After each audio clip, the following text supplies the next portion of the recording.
Hello दोस्तों, astro shock prediction में आपका स्वागत है। Good morning.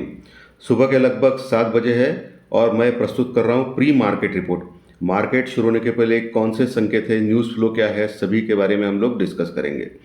शुरू करने से पहले चैनल के डिस्क्रिप्शन बॉक्स में बिलो द टाइटल डिस्क्लेमर रखा है, उसको कृपया पढ़िए जानिए। एज पर डिस्क्लेमर, ये एजुकेशनल प्रोग्राम है। इसके तहत जो भी मैं बोल रहा हूँ ये मेरी पर्सनल राय है, मेरी खुद की राय है। आपके प्रॉफिट या लॉस, लाभ या हानि के लिए मैं और मेरा चैनल जिम्मेदार नहीं रहेंगे, रिस्पॉन्सिबल नहीं रहेंगे। ये प्लीज़ नोट करके रखिए। मेरा एस्ट्रो स्टॉक प्रेडिक्शन चैनल सिर्फ और सिर्फ यूट्यूब पे ही अवेलेबल है, बाकी कहीं भी नहीं। ये भी नोट करके रखिए। चलिए दोस्तों, शुरू करेंगे। दोस्तों, संकेत मिक्स आ रहे हैं। एशियन मार्केट, जापान का मार्केट लगभग एशियन मार्केट में 300 पॉइंट माइनस में चल रहा है। अमेरिकन मार्केट आपको मालूम है कि शुक्रवार के सत्र में लगभग 380 पॉइंट माइनस में बंद हो गए थे डाउ जोन्स। आज सुबह थोड़ा ठीक ठाक है। डाउ फ्यूचर लगभग 60 पॉइंट यानी 60 पॉइंट प्लस में चल रहा है।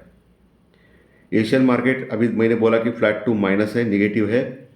यूरोपियन फ्यूचर्स भी अभी निगेटिव दिखाया है दोस्तों। और हमारा जो गिफ्ट निफ्टी है वो लगभग 90 पॉइंट यानी 90 पॉइंट माइनस में चल रहा है। यानी गैप डाउन 90 पॉइंट का होने जा रहा है हमारी निफ्टी पे ऊपर, ऐसा संकेत दे रहा है दोस्तों मार्केट। तो इतना खराब नहीं है ये। हमें लग रहा था कि ये तीन जो दिग्गज स्टॉक के जो लीडर है शेयर मार्केट के, उनके जो रिजल्ट डिक्लेयर हो गए वो इतने अच्छे नहीं थे। एचडीएफसी बैंक का रिजल्ट भी खराब था, कोटक महिंद्रा बैंक का ओके ओके था, रिलायंस इंडस्ट्रीज का भी खराब था। तो ऐसा लग रहा था कि गिफ्ट निफ्टी लगभग 200 300 400 पॉइंट माइनस में खुलेगा, लेकिन अभी दिख रहा है सिर्फ 90 पॉइंट माइनस में। यानी ओपन होने के बाद क्या होगा ये देखने में मज़ा आएगा। इंपॉर्टेंट सपोर्ट रेजिस्टेंस तो मैं बताऊंगा, अभी जो गिफ्ट निफ्टी जो दिखा रहा है उसके ऊपर मैं अभी कैलकुलेट करके आपको मैं बताऊंगा, उसके ऊपर आपको ध्यान रखना है। न्यूज़ में देखा जाए तो ये हफ्ता बहुत ही क्रुशल है। बहुत सारे न्यूज़ आ रहे हैं। आने वाले शुक्रवार को फेडरल जो उनका जो इन्फ्लेशन के बारे में मेजर्स डिक्लेयर करेगा कि इन्फ्लेशन कैसा कंट्रोल किया जाए और उसके ऊपर क्या करना चाहिए, इकोनॉमी के ऊपर क्या असर पड़ेगा। और सितंबर मंथ में जो रेट कटिंग की बात चल रही है उसके लिए क्या होगा। बाद में चाइना के बहुत सारे डाटाज रिलीज होने वाले हैं और यूरोपियन कंट्रीज़ में और बाकी के सभी देशों में, बहुत ऑस्ट्रेलिया वगैरह देशों में उनके जो डाटाज भी रिलीज होने वाले हैं। अमेरिका में भी इम्पोर्टेंट डाटाज रिलीज होने वाले हैं। इसके ऊपर फोकस रहेगा, लेकिन हमारा मार्केट अपनी चाल में है और हम लोग इस जो बाकी के जो न्यूज़ फ्लो है फॉरेन मार्केट्स के, उसके ऊपर हम लोग कुछ देखेंगे नहीं, क्योंकि हमारा बजट का दिन है 23 तारीख को, यानी कल के सत्र में बजट डिक्लेयर होगा मंगलवार के दिन। आज का दिन बहुत ही अहम है, बजट के पहले का दिन है। शुक्रवार को ठीक ठाक करेक्शन हो गया, 1% का करेक्शन है दोस्तों, बहुत ज़्यादा नहीं बोल सकते हैं क्योंकि मार्केट इतना बढ़ गया है। ये 200-300 पॉइंट का करेक्शन भी कम है दोस्तों। हालांकि बैंक निफ्टी में भी थोड़ा कंट्रोल है, निफ्टी से अच्छा इंप्रूव किया था बैंक निफ्टी ने। आज के सत्र में एचडीएफसी बैंक, रिलायंस इंडस्ट्रीज और कोटक महिंद्रा बैंक के ऊपर मार्केट रिएक्ट करेगा। उसमें मैंने ऑलरेडी आपको बोला है कि एचडीएफसी बैंक ऑलरेडी बहुत गिर चुका है और ऑलरेडी एक नया आईपीओ एचडीएफसी बैंक ओपन कर रहा है। एचडीएफसी बैंक का जो फाइनेंशियल सर्विसेज का एक आईपीओ है वो एक पॉजिटिव न्यूज़ है, लेकिन रिजल्ट काफ़ी ख़राब था। तो एक mix to negative type HDFC bank खुल सकता है 1-2% नीचे। उसके बाद वो कवर अप करेगा या नहीं वो देखना पड़ेगा। कोटक महिंद्रा बैंक का रिजल्ट ओके ओके है, इतना ज़्यादा खराब भी नहीं, बहुत ज़्यादा अच्छा भी नहीं है, ठीक ठाक है। लेकिन इन तीनों में कोटक महिंद्रा बैंक का रिजल्ट थोड़ा अच्छा लग रहा है। रिलायंस इंडस्ट्रीज का रिजल्ट थोड़ा खराब है दोस्तों, इसका निफ्टी को थोड़ा सा तकलीफ हो सकता है। बट शुक्रवार के सत्र में ऑलरेडी रिलायंस इंडस्ट्रीज 2% गिरा है और उसका जो जीडीआर है वो 4% गिरने के लिए दिख रहा है। तो 1-2% का ही करेक्शन ज़्यादा से ज़्यादा हो सकता है, ऐसा मुझे लग रहा है। नीचे के लेवल से क्या करेगा मार्केट वो देखना पड़ेगा। पुट कॉल रेशो हल्के है, 1 के नीचे है, कोई समस्या नहीं। निफ्टी और बैंक निफ्टी में कोई प्रॉब्लम नहीं है। क्रूड ऑयल भी वही रेंज में 83 से $87 के आसपास घूम रहा है, कभी 83 के आसपास आता है, कभी 85 86 के आसपास आता है। तो ये टाइम पास चल रहा है क्रूड ऑयल में, ठीक है। तो उसमें कोई प्रॉब्लम नहीं। इंडिया विक्स थोड़ा गड़बड़ है, इंडिया विक्स बढ़ रहा है, 15 के आसपास आने की देख रहा है, तो 15 के ऊपर अगर इंडिया विक्स गया है तो फिर कल के सत्र में थोड़ा परेशानी होगी। कल के सत्र में तो कॉमन इंसान आंख बंद करके बोल सकता है कि कल बहुत ही ज़बरदस्त वोलेटिलिटी हो सकता है, तो वोलेटिलिटी होगा। ऑलरेडी हम लोग बहुत ज़्यादा बढ़ चुके हैं। सो मैंने पिछले हफ्ते भी आपको वार्न किया था कि बहुत ज़्यादा बढ़ चुके हैं, बजट के पहले एक अच्छा खासा डिप मारेगा मार्केट, और आपने देख लिया शुक्रवार के सत्र में, और आज 90 पॉइंट का जो गैप डाउन है, सो कुल मिला के 350-400 पॉइंट आपको मिले रहेंगे निफ्टी में। ओके, शुक्रवार के सत्र में 270 पॉइंट 270 पॉइंट माइनस में क्लोज हो गया था निफ्टी, और अभी 100 पॉइंट लगभग। सो आपको दिन के दौरान ही पुट में फ़ायदा मिलेगा। शुक्रवार के जैसे सेशन जो है बहुत कम होते हैं, क्योंकि अभी भी एफआई बाइंग कर रही है। एफआई की लॉन्ग पोजीशन 75 से 80% के आसपास है, इसके बावजूद भी एफआई कंटिन्यूस बाइंग कर रही है। और वही डीआई जो है, domestic investors, DI continuous selling कर रही है, लेकिन छोटे छोटे क्वांटिटी में कर रही है, और एफआई कंटिन्यूस बाइंग कर रही है। सो आज और कल एफआई क्या करेगा, वो सबसे इंपॉर्टेंट क्वेश्चन है। अगर बजट में कुछ कैपिटल टैक्स गेन के ऊपर टैक्स लगाने की बातें हो रही है, अगर वो हो गया तो मार्केट बहुत बुरी तरह गिरेगा। एक ही दिन में 1000 पॉइंट निफ्टी और बैंक निफ्टी लगभग 2-3 हज़ार पॉइंट भी गिर सकता है, अगर कैपिटल गेन टैक्स इम्प्लीमेंट होगा तो उसके बारे में। लेकिन मुझे नहीं लगता ऐसा कुछ होगा, क्योंकि इतना अच्छा चल रहा है तो मार्केट, तो गवर्नमेंट भी उसके ऊपर कुछ नहीं करेगा, ऐसा मुझे लग रहा है। ठीक है, बाकी ऑप्शंस के ऊपर कुछ रिस्ट्रिक्शन, वो भी कुछ नहीं हुआ। इतना मीटिंग हो गया लेकिन उसके ऊपर भी कुछ नहीं हुआ। वो मैंने ऑलरेडी बात की थी, बहुत सारे लोग घबरा रहे थे, उस समय मैंने क्लियर कट बोला था कि ऐसा कुछ नहीं होगा, क्योंकि ऑप्शन में ही ज़्यादा वॉल्यूम है, ज़्यादा पैसा जो टैक्स है गवर्नमेंट को ऑप्शन से ही मिलता है, तो उसके ऊपर रिस्ट्रिक्शन लगा के क्या करेगा वो, तो वो भी नहीं हुआ दोस्तों। सो अभी बजट में कल के सत्र में क्या होगा, ये सबसे इम्पोर्टेंट है। लेकिन आज आपको क्या करना है, बाय ऑन डिप की स्ट्रैटेजी करनी है। लेकिन बाय ऑन डिप कहाँ करना है, इंपॉर्टेंट सपोर्ट के पास करना है।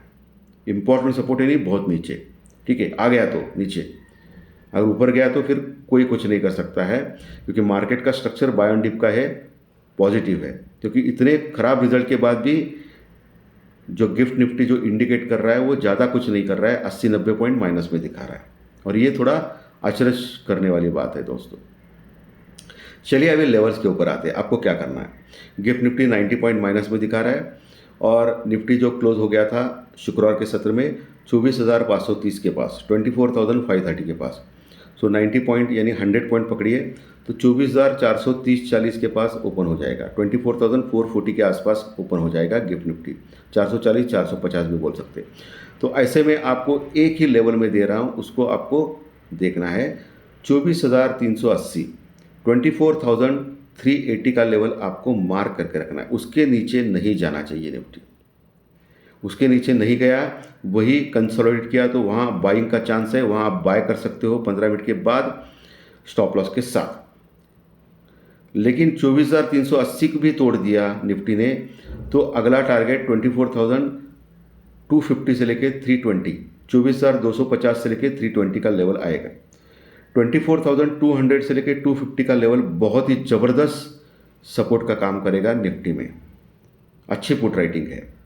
तो वहाँ आने के बाद एक बार मार्केट बाउंस बैक करेगा 24,200-250 के पास आने के बाद, तो वहाँ आप बाय करने का चांस लीजिए, ले सकते हो स्टॉप लॉस के साथ। जो भी करना है स्टॉप लॉस या हेजिंग के साथ करना है आपको, ठीक है। और जो भी करना है आपके फाइनेंशियल एडवाइजर से सलाह लेके कीजिए। सो वहाँ एक अच्छा चांस है। एक सपोर्ट है 24,350 के पास, 24,350 के पास, उसके नीचे 24,300 भी ठीक ठाक है, और 24,200-250 बहुत ही बढ़िया सपोर्ट है। 24,200 टूटना नहीं चाहिए, वो टूटा तो 150 का एक आखिरी उम्मीद है 24,150 का, वो टूट गया तो ख़त्म।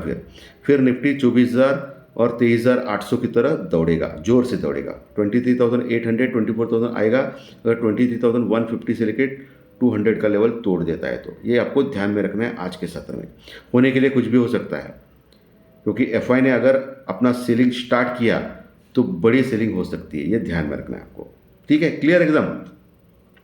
ऊपर के लेवल पे दिन में अगर तेजी करता है निफ्टी, तो पहला जो टारगेट रहेगा निफ्टी का वो 24,650 का रहेगा, 24,650, वहाँ एक रेजिस्टेंस रुकावट फेस कर सकता है। उसके बाद 24,720, 24,720, वहाँ भी अटक सकता है, वहाँ देखना है। उसके ऊपर टिक गया 15 मिनट के चार्ट पे देखना है तो 24,800 850 जो ऑल टाइम हाई है वहाँ तक जा सकता है बैंक निफ्टी। 24,800 850 था।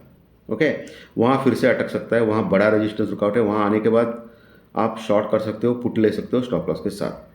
चलिए बैंक निफ्टी में बारे में बात करें। बैंक निफ्टी 52,265 52,265 के पास नीचे क्लोज हो गया था, आसपास क्लोज हो गया था, लगभग 355 पॉइंट 355 पॉइंट माइनस में। तो 52,265 के पास जो बैंक निफ्टी क्लोज हो गया है, आज जो गैप डाउन दिखा रहा है इसका मतलब 300-400 पॉइंट गैप डाउन करेगा बैंक निफ्टी। सही है ना? तो इसका मतलब 52,000 के पास खुल सकता है, 52,000 के पास ऐसा दिख रहा है। कभी कभी क्या होता है कि निफ्टी रिलायंस की वजह से टूटेगा और bank Nifty Kotak Mahindra HDFC bank ने अगर संभाला तो प्लस में भी रहेगा, ऐसा भी हो सकता है। ओवरऑल मैं बता रहा हूँ कि निफ्टी अगर 90 पॉइंट टूट गया तो बैंक निफ्टी 200-300 पॉइंट टूट सकता है। अगर टूटा नहीं तो नया बैंक निफ्टी स्ट्रांग है तो उसमें बाइंग आ सकती है। अगर ऐसा ही सेम सिनारियो रहेगा तो 52,000 का सपोर्ट ले सकता है बैंक निफ्टी। वहाँ आप देखना है 52,000 का सपोर्ट लेगा या नहीं, क्योंकि 52,000 के पास अच्छा सपोर्ट है बैंक निफ्टी में। वहाँ सपोर्ट लिया, 15 मिनट देखना है शांत तरीके से, तो वहाँ बाइंग आ सकती है, कॉल ले सकते हो स्टॉप लॉस के साथ। अगर 52,000 के नीचे फिसलता है तो 51,800 51,800 ये आखिरी उम्मीद है बैंक निफ्टी में, क्योंकि कुछ एक हफ्ते पहले बैंक निफ्टी में यही सपोर्ट लिया था 51,800 का।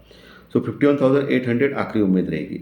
51,800 अगर टूटता है तो बड़ी गिरावट बैंक निफ्टी में पॉसिबल है। जो 51,400 से लेकर 51,600 ये पहला सपोर्ट बैंक निफ्टी में पुख्ता सपोर्ट है, वहाँ तक आ सकता है। उसके नीचे 51,000 तक आने के चांसेस ज़्यादा है। 51,000 तक 51,000 अगर टूटता है तो फिर 50,000 50,500 ये जल्दी आ सकता है। 50,000 50,500 जल्दी आ सकता है इफ़ 51,000 टूटता है तो ये ध्यान में रखना है। ऊपर के लेवल कौन से इंपॉर्टेंट है? ऊपर 52,550 ये पहला रजिस्टेंस रुकावट, 52,550 से लेकर 650 का लेवल है, ये रजिस्टेंस रुकावट रह सकता है बैंक निफ्टी में ऊपर के लेवल पे।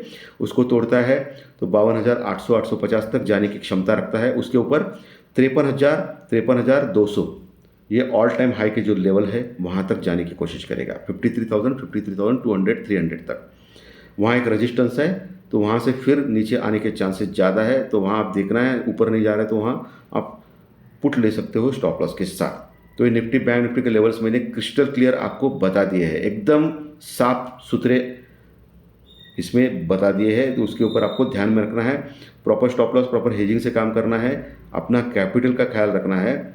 ओके, क्योंकि बहुत ही इंपॉर्टेंट दिन है आज और कल का। बजट के पहले का दिन बहुत ही इंपॉर्टेंट रहता है और मार्केट दिखाता है। ऑलरेडी थोड़ा हल्का हो गया है मार्केट, आज भी थोड़ा डाउन दिखा रहा है, तो आज फिर से हल्का हो जाएगा। बाद में एफआई और डीआई क्या करेगी? मुझे लग रहा है कि एफआई ने अगर सेलिंग चालू किया तो डीआई बाइंग करेगा, क्योंकि डीआई पिछले कई दिनों से लगातार बेच रहा है, तो अपनी ताकत वो इकट्ठा करके रखा हुआ है। सो एफआई अगर सेलिंग मोड में आएगा तो डीआई खरीद के मार्केट को बचाएगा, ये आप ध्यान में रखिए। ओके, मार्केट को ये हर हालत में 24,000 या 23,800 24,000 या 23,800 के नीचे गिरने नहीं देंगे। और फिर और एक चमत्कार हो सकता है, बजट के दिन ही उनको 25,000 दिखाना है तो क्या कर सकते हैं हम लोग? अभी तो नीचे लेके आ रहे हैं, लेकिन बजट के दिन एकदम से 500-600 पॉइंट की रैली करके 25,000 को दिखा दिया जाए तो कैसा रहेगा? ये भी उनके मन में प्लानिंग रहेगा, जो बड़े बड़े सट्टेबाज हैं उनके मन में। सो होने के लिए कुछ भी हो सकता है।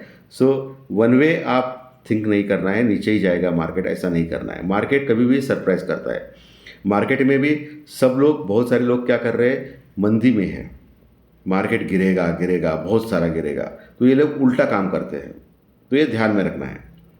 तो दोस्तों, आज का विश्लेषण अच्छा लगा तो लाइक दबाइए, कमेंट बॉक्स में कमेंट लिखिए, और जो नए दर्शक पहली बार चैनल देख रहे हैं वो सब्सक्राइब का बटन जरूर दबाएं, ताकि आपको हर दिन के सभी वीडियोज सिर्फ और सिर्फ यूट्यूब के ऊपर एस्ट्रो स्टॉक प्रेडिक्शन चैनल में देखने मिलेंगे। धन्यवाद, फिर मिलेंगे फाइनेंशियल एस्ट्रोलॉजी के स्टॉक मार्केट के प्रेडिक्शन कार्यक्रम में शाम को।